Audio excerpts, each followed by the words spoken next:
वादग्रस्त IAS अधिकारी पूजा खेडकर यांनी त्यांचं MBBSचं अर्थात वैद्यकीय शिक्षण पूर्ण केलंय ते पुण्यातील श्रीमती काशीबाई नवले वैद्यकीय महाविद्यालयातून।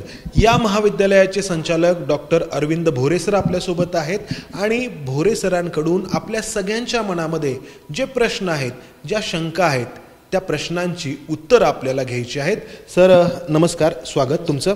सर सर्वात आधी आपण सुरुवात करूयात या पूजा खेडकर यांच्या नावापासून। तुमच्याकडे जेव्हा त्यांनी वैद्यकीय शिक्षणासाठी प्रवेश घेतला त्यावेळी त्यांच्या लिव्हिंग सर्टिफिकेटवरती त्यांचं नाव काय आहे?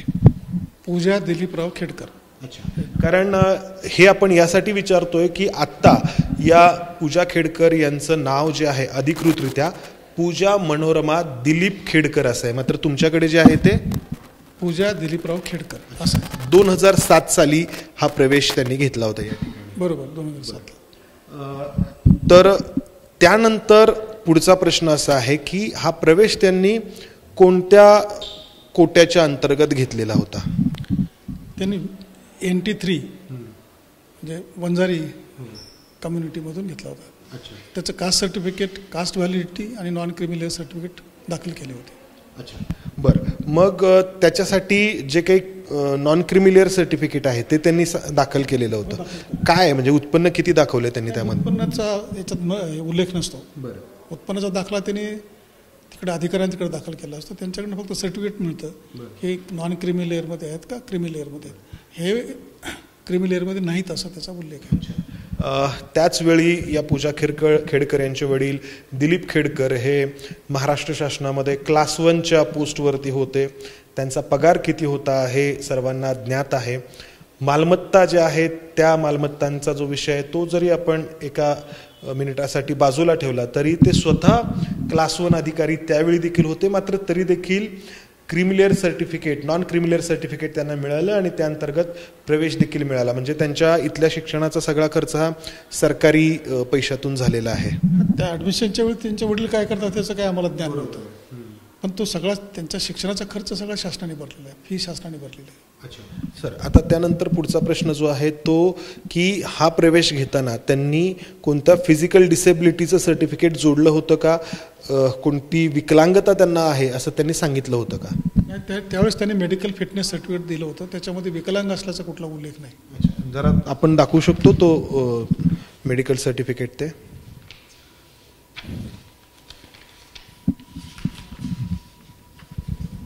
हे सर। अच्छा, तर एक मिनिट सर, हे आपण आपल्या प्रेक्षकांना पण दाखवण्याचा प्रयत्न करूयात। तर हे पूजा खेडकर यांचं फिटनेस सर्टिफिकेट आहे।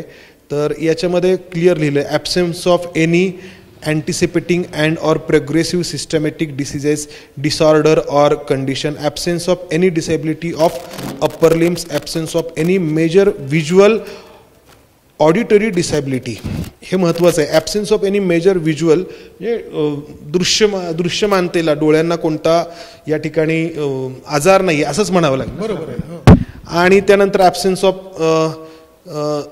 सायकोक्स, न्यूरोक्स, मेंटल रिटॅड्रिएशन, त्यानंतर ability to maintain erect posture, medical term आहेत, माझ्यापेक्षा सर अधिक सांगू शकाल तर तुम्ही, याचा अर्थ त्या पूर्णतः फिट होत्या। बरोबर। अच्छा, फिजिकली आणि मेंटली फिट असं सर्टिफिकेट असतं ते। अच्छा, आणि जर अपंगत्व असेल त्याचं वेगळं प्रमाणपत्र असतं, त्याचा काही इथं उल्लेख नाही आहे।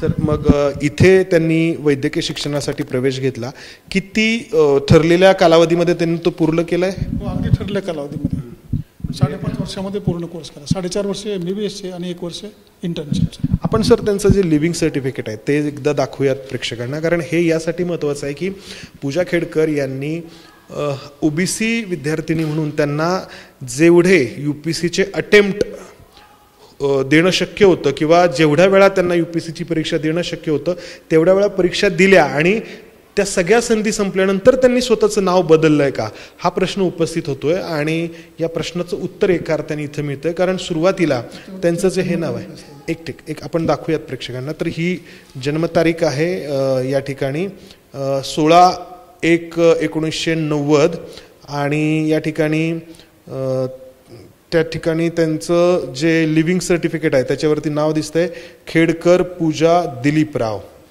या ठिकाणी हे नाव आहे जे नंतर आपण बदललेलं पाहतो आहोत. बरोबर सर? तर सर इथं असताना त्यांची एकूण शैक्षणिक प्रगती तर चांगलीच म्हणावी लागेल की त्यांनी ठरलेल्या कालावधीमध्येच हे त्यांचं जे काही वैद्यकीय शिक्षण आहे ते पूर्ण केलेलं आहे. इथे असताना त्यांची एकूण इथली वागणूक त्यांच्या वडिलांची ही कशी होती? नाही, असं काही ऑब्जेक्शनेबल मला काही वाटलं नाही त्यावेळेस. ते दरवर्षी पास होत गेली, इंटर्नशिप देखील कालावधीमध्ये पूर्ण केलं, असं काही जाणवलं नाही. की आता एक शेवटचा प्रश्न, खरं तर तो तुमच्या कक्षेच्या बाहेरचा आहे, की हे सगळं समोर आल्यानंतर काय वाटतंय? तुमची इथल्या विद्यार्थिनी आहे. नाही, असं घडायला नको. पण जर काही त्यांनी वेगळा उद्योग केला असेल तर मग काय त्याचे परिणाम भोगायला लागतील त्यांना. तर हे महाविद्यालयामधल्या या संचालकांचं मत आहे की खरं तर चांगल्या पद्धतीनं पूजा खेडकर यांनी त्यांचं वैद्यकीय शिक्षण पूर्ण केलं आहे. वैद्यकीय शिक्षण घेताना सलग वर्षांमध्ये पास होत जाणं आणि वैद्यकीय पदवी मिळवणं खरं तर अवघड मानलं जातं. मात्र त्यांनी ती मिळवली. मात्र त्यानंतर जे काही घडलेलं आहे हे आपल्या सगळ्यांच्या हळूहळू समोर येतं आहे. आणखी बऱ्याच गोष्टी समोर येणं बाकी आहे. कॅमेरामन विजय राऊत, मंदार गोंजारी, एबीपी माझा, पुणे. एबीपी माझा, उघडा डोळे बघा नीट.